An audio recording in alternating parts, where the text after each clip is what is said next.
Good afternoon, everyone. Nice to see everybody here today, as well as our guests. Thank you for joining us. Most importantly, thank you, Stacie, for getting up here. I always look forward to your turn at the stage area, because you always entertain us and usually teach us something, as you did today. Stacie's speech was Your Body Speaks, and the purpose of her speech was to use body movement to enhance her speech, and as well as using her facial expressions to illustrate and emphasize the overall message. So that's what I was looking for during her speech. I was also looking to make sure that there was not a dichotomy between her words and her gestures. So, Stacie, you couldn't have picked a better topic for this particular speech number, in my opinion. Again, this is just my opinion of her speech. But I thought it was pretty great. When you told me yesterday that you were going to do a chair yoga speech for Your Body Speaks, I thought that was a very, very good choice. It was appropriate for the audience, which is always key to understand your audience, not offensive, as maybe Body Speaks could have been. And just a really nice way to incorporate those things.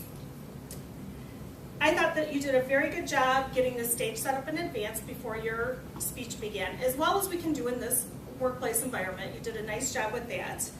And your gestures were good, and even the gestures that I could see some that you looked like you'd practiced from looking at your watch, some definite pointed things that you were trying to do, as well as things that I think were just a little more natural that flowed from. You were talking about namaste, my soul to yours. I don't know if that was rehearsed, but some things really stood out as just natural body language versus the more rehearsed, but that's what this is for. It's to make the rehearsed things look more natural. I thought that in the beginning of your speech, you described feelings that were relatable to everybody. Everybody in the workplace gets sluggish and tired, and we reach for the candy or the coffee and to perk us up, and then you gave us some nice points on how we could not have other options for that. One thing that, as I was watching this, I thought, oh, it'd be kind of nice if we could all participate in doing the 5 things that you pointed out. And then I realized that you really did a great job there, because in the interest of 5 to 7 minutes, to get audience participation, you would have to really speed things up and maybe only cut down to 1 or 2 things. So in the interest of getting 5 things communicated to the audience, you did it well by not engaging the audience in participation at that time. So I thought that was key to knowing when to interact with the audience and knowing when not to interact with the audience, because it would have really messed up the flow of your timed speech.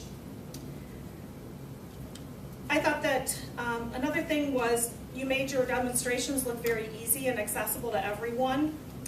A couple coaching points that I would like to point out are your pace.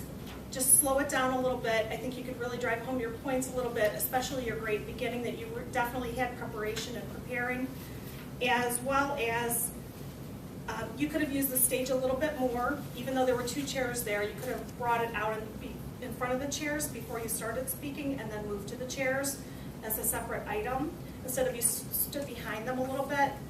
And then your conclusion, it could have tied back in for me on why yoga is a better replacement than the coffee and the candy, and like that will give you 18 hours of boundless energy and no extra calories or something along that. And then with a nice namaste, returning control, as I'm going to do now as I'm out of time.